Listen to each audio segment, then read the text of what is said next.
निकले। चार महत्वपूर्ण चार प्रवचन दिए थे उन्होंने, भंते जी ने 1965 में। और वो उसके बाद 1967 में 67 में 1967 अर्थात 1967 में उन्होंने संघ की स्थापना की। एक ऐसा त्रिरत्न बौद्ध महासंघ हमारे सामने आज हम जो है 2 वर्ष के बाद अर्थात 1965 में धर्मांतर का अर्थ बताते हुए चार प्रवचन दिए उन्होंने। वो इंग्लिश में प्रवचन थे उनके, और उनका ट्रांसलेटर 2 का हुआ है, 2 का नहीं हुआ। और शायद चंद्रशील जी वगैरह धर्मचारी, हमारे वरिष्ठ धर्मचारी चंद्रशील जी ने बहुत ही अच्छा उसमें बताने की कोशिश की थी। तो पहला प्रवचन जो दिया था उन्होंने दिया था शरण गमन क्या है। दूसरा प्रवचन दिया था उन्होंने श्रोतापन्न क्या है। और तीसरा प्रवचन दिया था उन्होंने बोधि चित्त की निर्मिति। और चौथा प्रवचन दिया था परावृत्ति। और बहुत ही सुंदर ये चार जो प्रवचन में थे, धर्मांतर का अर्थ उन्होंने स्पष्ट किया था। आज भी हम धर्मांतर धर्मांतर करते हैं, हमें पता नहीं। इसके पहले और भी उन्होंने बहुत ही अच्छे शिक्षा दी है। उन्होंने बुद्ध की शिक्षा को इतना सरलता से बताने की कोशिश की, और वो सरलता अर्थात उनको कहते प्रतिसरण। और प्रतिसरण में इतना स्पष्ट सुस्पष्ट बुद्धयान में भी आया था पंडित जी ने। वैसे तो ये बुद्ध की शिक्षा है, लेकिन बुद्ध की शिक्षा को किस प्रकार से रखना, कितना सरल शब्द से रखना, यूं तो दलाई लामा जी ने भी प्रतिसरण पर बात रखी है, और पूज्य भंते जी ने उसको और भी अच्छे से रखा है। और हम उनको पढ़ते हैं तो चार प्रतिसरण बताए उन्होंने, और बहुत ही महत्वपूर्ण प्रतिसरण है। और संघ रक्षित को अगर याद करना है तो उनकी शिक्षा को अगर हम देखते हैं तो उस शिक्षा में संघ रक्षित मिलेंगे, बुद्ध और उनके धम्म में बाबा साहब मिलेंगे, धम्म पद में बुद्ध मिलेंगे। और जो ये जो शिक्षा है बुद्ध की, जो परंपरा से आई हुई है, उसको बरकरार रखते हुए अपने अनेक बोधिसत्वों ने कार्य किया है। उनमें से पूज्य भंते उर्गेन संरक्षित ने इतना सरलता से ये चार प्रतिसरण बताए। तो पहला प्रतिसरण का है कि जीवन में आदमी का नहीं तो धम्म का प्रतिसरण करो। पहला प्रतिसरण दिया है। क्या कहते हैं संरक्षित जी? संरक्षित जी कहते हैं कि जीवन में आदमी का नहीं, व्यक्ति का नहीं, व्यक्ति कहना नहीं है, आदमी कहते हैं, आदमी का नहीं तो क्या कहते हैं, धम्म का प्रतिसरण करो। अर्थात आदमी को महत्व नहीं देना है उतना। आदमी आदमी अर्थात किसी ने इस संसार को बनाया, कोई ऐसा आबा बाबा देवी देवता, इनकी पूजा करते हम, माथा टेकते हम, क्योंकि महत्व किसको देते हैं? तो संरक्षित ने बड़ा सरलता से कहा है कि आदमी को नहीं तो प्रतिसरण धम्म का करिए। और धम्म का अर्थ होता है नीति, नीति का अर्थ होता है सदाचार, और सदाचार का अर्थ होता है शील। अर्थात हमें आचरण की आवश्यकता है। और अगर हम अत्तनु नाथो कोई नाथो परोसिया कहते हैं, अर्थात स्वयं ही आप स्वामी हो। आपने देखे ना, बुद्ध बुद्ध को हम देखते हैं तो बुद्ध ने कोई अपना उत्तराधिकारी नहीं बनाया, किसी को उत्तराधिकारी नहीं बनाया। बुद्ध ने कहा कि उत्तराधिकारी धम्म है, मैं भी धम्म के साथ चलता हूं। देखिए कितनी बड़ी बात थी, किसी को उत्तराधिकारी नहीं बनाया, क्योंकि धम्म का प्रतिसरण अर्थात धम्म को महत्व दिया बुद्ध ने।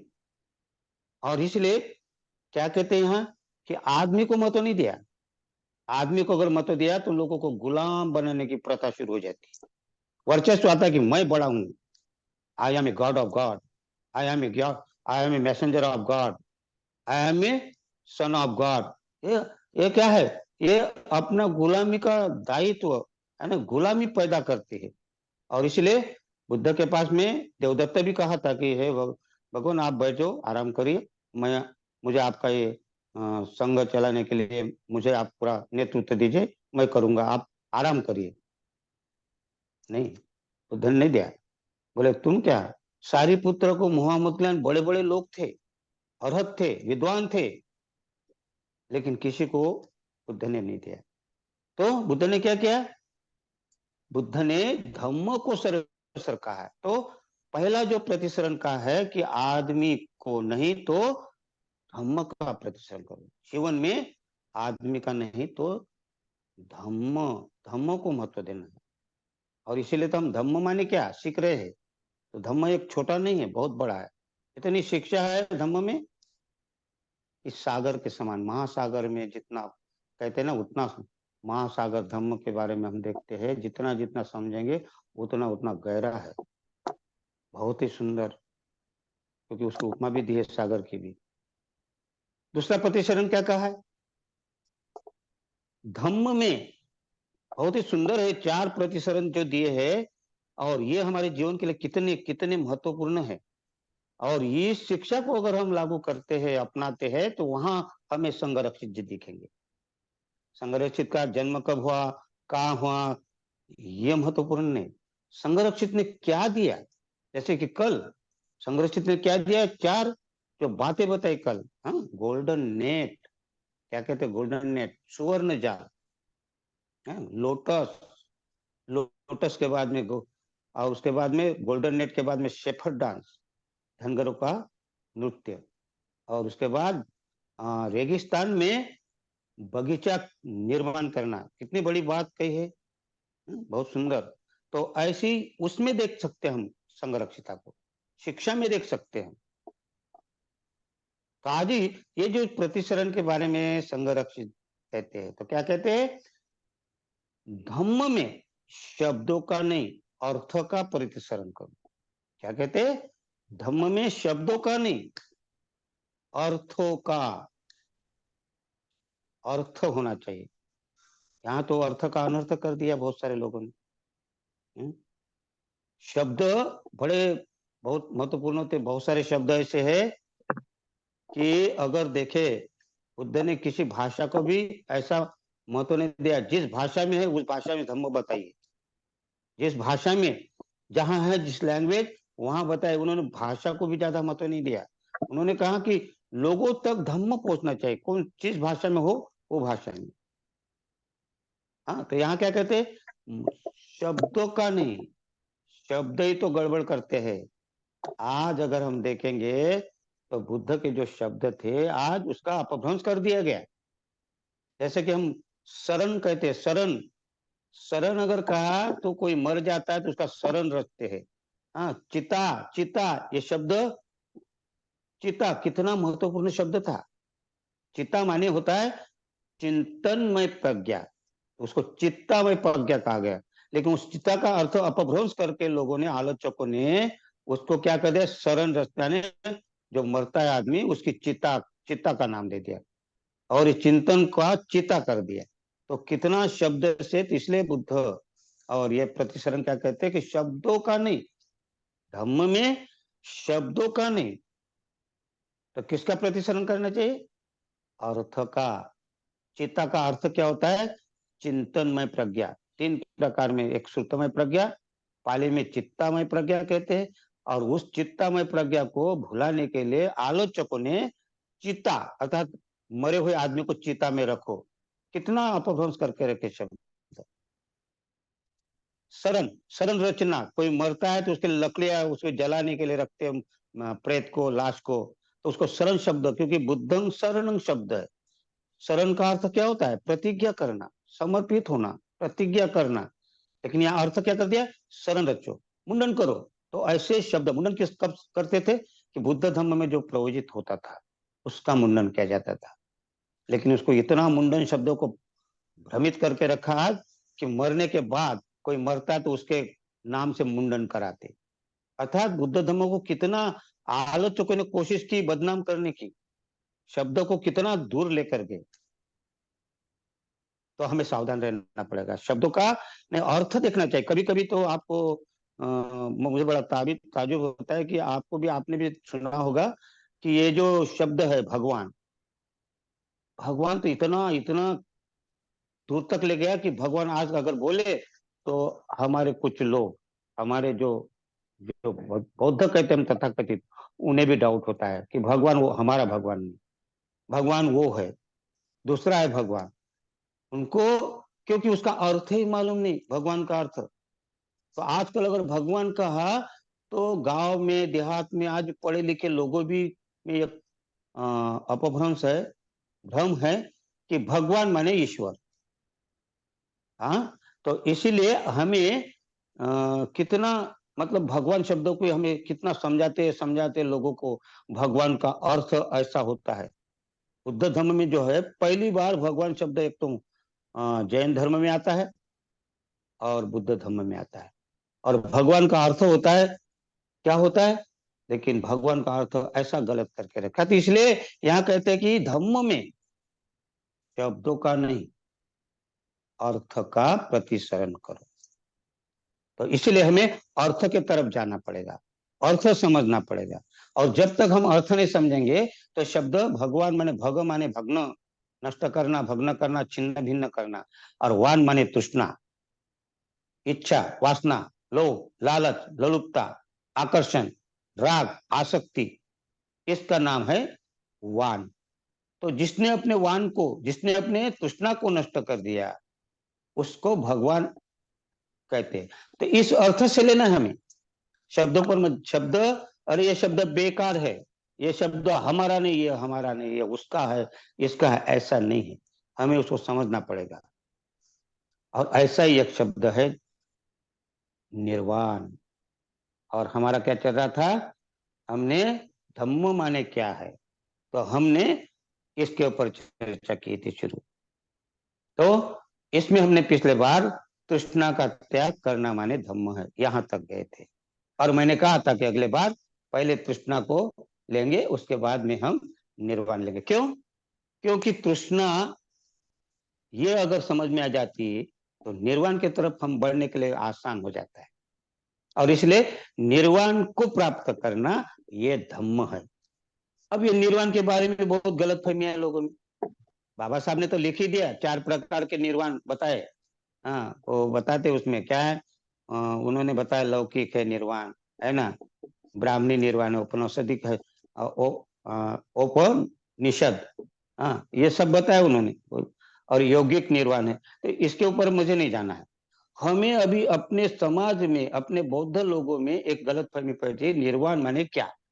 तो बहुत सारे लोग अपने पत्रिका में किसी घर में कोई मर जाता है तो उसमें लिखते कि अमुक अमुक हमारे निर्वाण को प्राप्त हुए। तो ये गलत फहमी है, निर्वाण का अपमान है शब्द का। और यहाँ प्रतिसरण करो कहते हैं, तो हमें समझना पड़ेगा। आज हम लोग जो सुन रहे हैं, यहाँ जितने भी लोग बैठे हैं, हाँ अभी जो बैठे हैं, तो हमें ये ध्यान में रखना पड़ेगा और लोगों को बताना पड़ेगा क्या, कि निर्वाण क्या है। निर्वाण ये नहीं कि किसी भी किसी को भी लगाते हैं, निर्वाण का हम दर्जा कम कर रहे हैं। तो ये निर्वाण के बारे में हमें समझना पड़ेगा। और ये निर्वाण हो सकता है आज हो ना हो, अगली बार भी हम देख पाएंगे उसको। लेकिन निर्वाण को, अपने घर में कोई मर जाता है प्रापंचिक आदमी, तो निर्वाण नहीं है वो। निर्वाण के लिए बहुत सारी गाथाएं थी धम्मपद में, निर्वाण को अर्थ समझा है। यूं तो धम्मपद पूरा धम्म पर ही आधारित है, धम्म की शिक्षा है उसमें। तो कुछ निर्वाण के शब्द है। सबसे पहले क्या कहते हैं, निर्वाण नत्थी जान अपयस पया नत्थी अजायतो। क्या कहते हैं, बहुत सुंदर के क्या कहते हैं, नत्थी जान अपयस, बिना ध्यान के प्रज्ञा नहीं है, और बिना प्रज्ञा के ध्यान नहीं है। ये क्या कहते हैं, नत्थी ध्यान अपयस पया नत्थी अजायतो, अर्थात बिना प्रज्ञा के ध्यान नहीं और बिना ध्यान की प्रज्ञा नहीं। और फिर क्या कहते हैं आगे, यमी ध्यान यमी ध्यान च पय्याच सवे निब्बाण संतिके। तो जो ध्यान और प्रज्ञा जहां इकट्ठा आती है, ध्यान और प्रज्ञा जहां जब उनका मिलन होता है, वो समझो निर्वाण के पास पहुंच गया है। तो आप बताइए, प्रापंचिक आदमी अगर मर जाता है हमारे घर का, कोई भी हो, दादा हो दादी हो, तो उसको निर्वाण लगा सकते हैं? उन्होंने अगर ध्यान किया है कि नहीं किया है, हाँ उन्होंने प्रज्ञा प्राप्त हुई कि नहीं है, ठीक है, कोई बात नहीं। थोड़ी बहुत अगर नहीं समझे तो दूसरी गाथा क्या कहती है, अय्या ही लाभ पनिसा। क्या कहते हैं बुद्ध, अय्या ही लाभुपनिषा अय्या ही निब्बान गामिनी। क्या कहते? अय्या ही लाभुपनिषा अय्या निब्बान गामिनी। बुद्ध कहते निर्वाण का मार्ग अलग है और संसार का मार्ग अलग है। अब बताए बुद्ध यहाँ क्या कहते? सांसारिक जो प्रापंचिक है लोग, ये मार्ग अलग है और निर्वाण का मार्ग अलग है। हाँ, तो यहाँ यहाँ बुद्ध कहते हैं, तो हमें ये समझना है कि अगर ये सांसारिक में अगर ये मार्ग अलग है तो निर्वाण कैसा उसमें हो सकता है? हालांकि संसार में ही निर्वाण प्राप्त कर सकते हैं, ये बात अलग है, लेकिन संसारी आदमी अगर मर जाएगा तो वो निर्वाण हो सकता है क्या? नहीं। आगे कहते हो और भी क्या कहते? अय्या ही लाभ पनिषा। लाभ माने लाभ जहां मिलता है, लोभ जहां होता है, आसक्ति जहां होती है, अर्थात संसार जहां है, वो मार्ग अलग है। और निर्वाण, तो इसके बारे में और निर्वाण के बारे में बहुत ही अच्छा बताया। क्या कहते? आगे और भी कहेंगे। तो क्या कहते? तीसरी गाथा अपमाद वग्ग में आती है, वहां कहते हैं ते झाइनु सात तिक्का निचंग दल्लंग परक्कमा। और यहां निर्वाण का अर्थ आपको समझ में आ जाएगा। क्या कहते? ते झाइनु सात्विका। सात्विका माने सत्यता से, प्रामाणिकता से। झाइनो ध्यान करना। ते झाइनो सात्विका। नित्यंग माने नित्य, नित्य माने सदा, हमेशा, रोज। क्या कितना सुंदर कहते बुद्ध अपमाद वग्ग में कहते हैं ते झाइनु सात्विका, अर्थात सात्विका अर्थात प्रामाणिकता से जो ध्यान करता है, ते झाइनु सात्विका नित्यं दलहं, और हमेशा, सदा के सदा, एक दिन नहीं, दो दिन नहीं। जैसा त्योहार मनाते हम, साल भर में आ गया, मनाए, फिर साल भर भूल गए। बाबा साहब की जयंती आ गई, वो अल्लाह किया, नाचे गाए, बस सो गए। ऐसा नहीं है। रोज नित्य जो ध्यान करता है, और क्या कहते हैं, दलहंग माने दृढ़ निश्चय करता है, दृढ़, मजबूती से, दृढ़ता पूर्वक निश्चय करता है। पराक्रमा, क्या कहते हैं, पराक्रम, पराक्रमा माने पराक्रम करता है, कि जो ध्यान के लिए अपना पराक्रम लगाता है, अर्थात दृढ़ निश्चय करता है और अपना ध्यान के लिए परिश्रम करता है, मेहनत करता है, पूरा पराक्रम उसके लिए करता है। और हमारा पराक्रम कहाँ रहता है? हमारा पराक्रम चुगली चहाड़ी करने में। हम वहां पराक्रम दिखाते, गाली गलौज करने के लिए, हाँ, एक दूसरे को नीचा दिखाने के लिए, हाँ, कुर्सी चाहिए, पैसा चाहिए, पद चाहिए, या हम पराक्रम करते, और वहां लड़ाई झगड़ा तक आते, एक दूसरे का मर्डर तक कर सकते।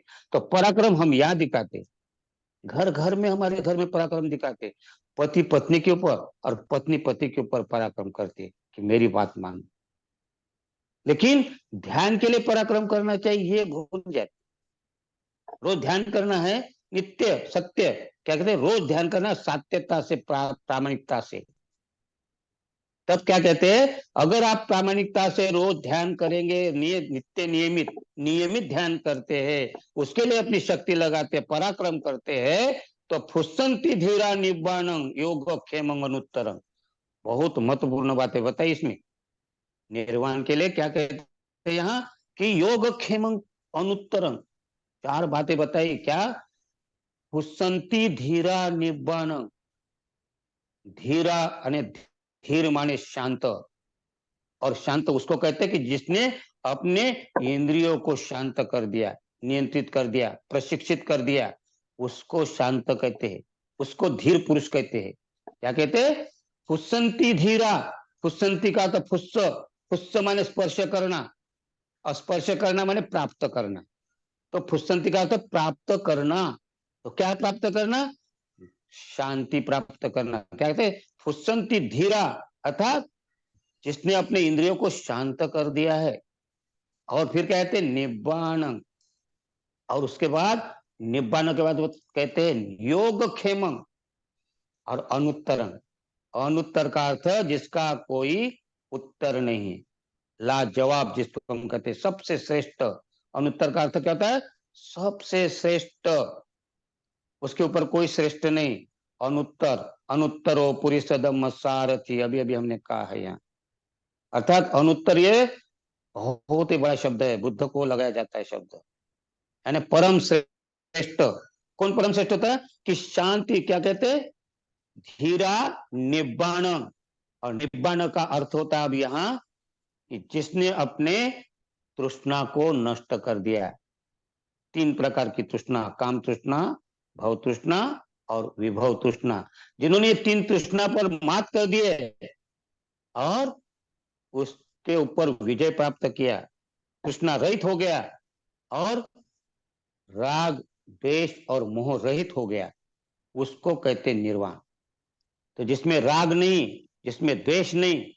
राग का अर्थ होता है लोभ, लालच, लालसा, आसक्ति, इच्छा, चाहत, वासना, ये बहुत सारे हैं इसके नाम। तो जिसने इस राग को, इस लालच को, इस लालसा को क्या कर दिया? नष्ट कर दिया, रहित हो गया, लालच रहित हो गया। और आप बताइए, हमारे घर से अगर कोई मर गया है तो क्या वो लालची था कि नहीं था? क्या उसमें लोभ था कि नहीं था? क्या उसमें वासना थी कि नहीं थी? क्या उसमें इच्छा थी कि नहीं थी? हाँ, फिर द्वेष, क्या वो चिड़चिड़ापन था उसमें? क्या वो कभी गुस्सा नहीं करता था? क्या वो किसी को गाली गलौज नहीं दिया? क्या किसी के साथ में ताने नहीं मारा होगा?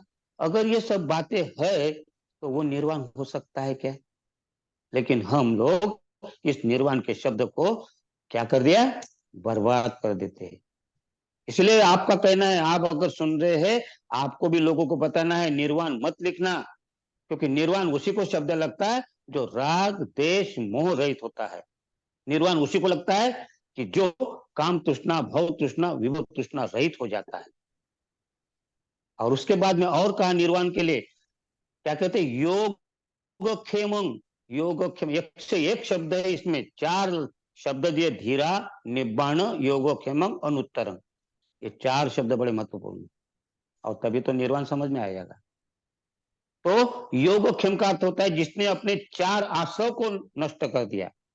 और चार आश्रव, आश्रव का अर्थ होता है चित्त का मैल, मन का मैल, जिसको हम कहते हैं, हाँ, क्या कहते हैं? अनुपुब्बे न मेघावी थोकन थाकं खने खने कम्मारो रजत सेव निधम्मे मलमत्तनो।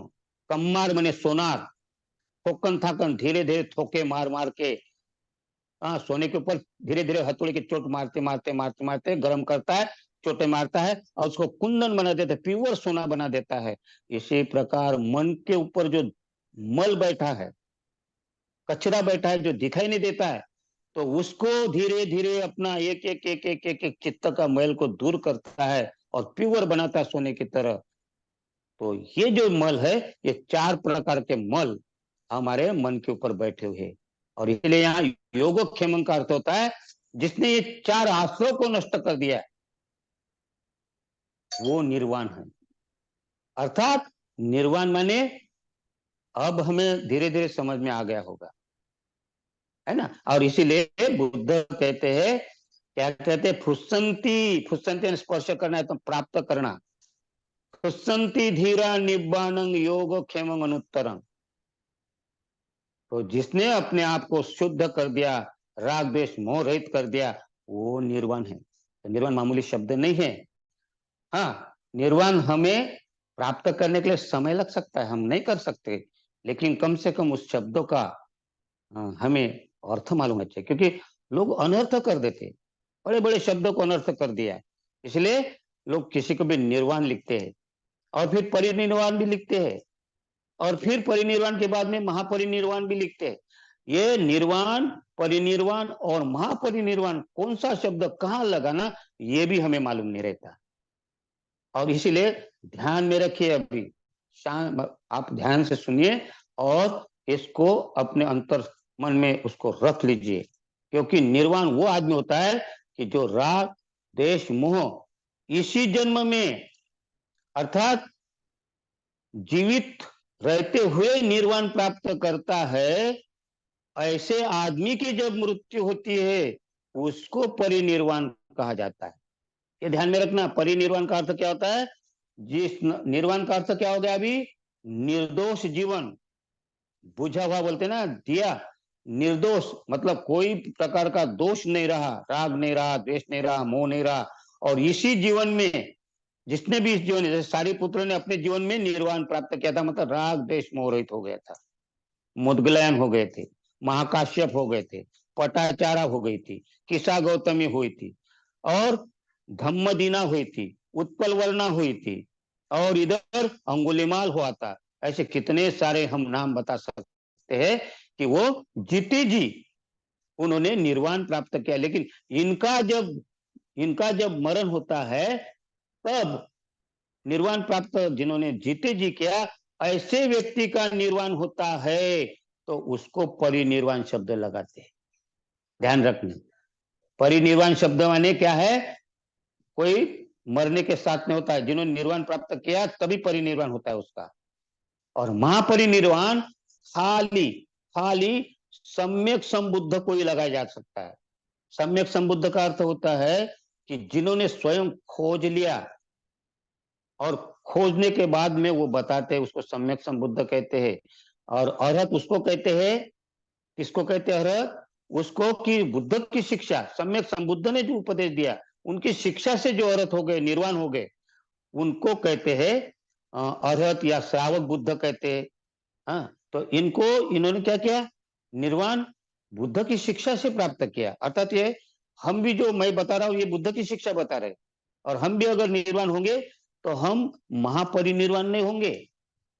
और एक मजे की बात आपको कहते हैं कि बाबा साहब, बोधिसत्व बाबा साहब को भी हम महापरिनिर्वाण नहीं लगा सकते। लेकिन हमें न समझने के कारण बाबा साहब कोई बड़ा समझते और वहां लगा देते महापरिनिर्वाण। महापरिनिर्वाण मात्र मात्र सम्यक संबुद्ध को लगता है। ये गलत है, हमारे में भी है। बहुत सारे पढ़े लिखे लोग भी नाम क्या है कि उनको अरे बहुत ऊंचा पद दे दो, महापरिनिर्वाण कर दो। ऐसे से नहीं होता, शब्दों का अपमान होता है।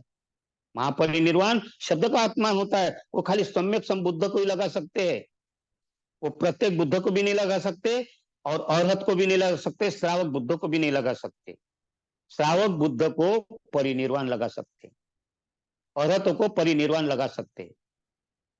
लेकिन महापरिनिर्वाण खाली जिसने खोज निकाला, ढाई ऐसे इन्हीं गिने बुद्ध हो गए, सम्यक संबुद्ध इन्हीं गिने हो गए, जिनके नाम लेते हैं तनंकर, मेदंकर, शरणंकर, दीपंकर, कौंडिन्य, है ना।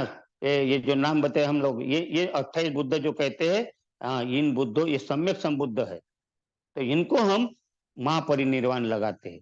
लेकिन ऐसे श्रावक को नहीं लगा, श्रावक बुद्ध को, अर्थात जिन्होंने अरहत्व प्राप्त किया। हाँ, अरहत्व प्राप्त करना मामूली बात नहीं, वो बुद्ध है वो। और इसलिए कहते हैं बुद्ध अरहत को क्या कहते हैं? निर्वाण को वो गाथा कहते ना, गामे वा यदि वा नन्ने गामे वा यदि वा रन्ने निन्ने वा यदि वा थले यथा रहंतो विरंती तंग भूमि रामने ना रामने एक कंग। अर्थात यहाँ क्या कहते हैं, गांव जो अरहत होते हैं, अरहत में इतना पावर आता है कि वो कहीं भी रहे, फिर गांव में रहे, पर्वत में रहे, खंडर में रहे, जंगल में जाए, कहीं भी वो वहां रमणीय स्थान बना देते हैं, रमणीय स्थान बना देते हैं। वो कहीं भी जाओ तो पूर्णा को देखोगे, पूर्णा का उदाहरण आपने, पूर्णा कहते भगवान मैं सुना परान देश में जाना चाहता हूँ, तो बुद्ध कहते वहां बहुत सारे गाली गलौज करते लोग। हम तो बोलते नहीं भगवान, वो गाली के लोग करते, मारते तो नहीं। तो बुद्ध कहते मारते भी है, जान से भी मारते है। तो बोले कितना अच्छा है भगवान कि कम से कम इस शरीर से कल होने वाली गलती, कल होने वाली चूक नहीं होगी, आज ही मुझे मुक्ति मिल जाएगी। कितना अच्छा काम करते, मैं वहीं जाऊंगा। तो ऐसे लोग कहीं भी जाते हैं। कल अपना विमल सिद्धि जी ने कहा है, क्या कहा है? गार्डन इन डिजर्ट, जहां रेगिस्तान है वहां फूल खिलाना, बगीचा खिलाना मामूली बात है क्या? तो ये अरहत लोग कर सकते हैं, अरहत लोगों में ये पावर है। लेकिन इसके बावजूद वो परिनिर्वाण हो सकते हैं, महापरिनिर्वाण नहीं हो सकते। तो ये ध्यान में रखना है, निर्वाण, परिनिर्वाण और महापरिनिर्वाण, अगर ये हम ध्यान रखते हैं तो हम सचमुच में निर्वाण शब्द का अपभ्रंश नहीं कर पाएंगे, लोगों को बताएंगे। तो कभी भी हमें बुद्धवासी नहीं लिखना चाहिए या निर्वाण नहीं लिखना चाहिए। लोगों ने क्या किया कि स्वर्गवासी नहीं लिखते, वो हमारा शब्द नहीं स्वर्गवासी। तो हम क्या कहते हैं, हमें स्वर्गवासी नहीं लिखना है, तो क्या लिखना है, हमें बुद्धवासी लिखना है। गलत है, निर्वाण लिखना चाहिए। ऐसे शब्द नहीं लगाना चाहिए हमारे बुजुर्ग को, क्योंकि वो कभी निर्वाण को प्राप्त ही नहीं हुए, तो उनको शब्द नहीं लगाना चाहिए। तो इसीलिए हमें ध्यान रखना चाहिए। और आगे निर्वाण क्या है, और मैं आपको निर्वाण का जो निरोध कैसा होता है अगले हफ्ते में और बताऊंगा, क्योंकि निर्वाण ये हमें डिटेल में समझना है, सरल करके हम कोशिश करेंगे, बताने की कोशिश करेंगे आपको। और निर्वाण और क्या होता है इसके तो तीन चार ही गाथा मैंने रखी, अभी तो बहुत सारी गाथा रखना है, कम से कम पांच छह गाथा और भी मैं बता सकता हूँ, लेकिन अभी अपना समय इजाजत नहीं दे रहा है। तो मैं यहीं रुकता हूँ, आपके अंतर्मन को प्रणाम करता हूँ और सबको मैत्रीपूर्ण जय हिंद।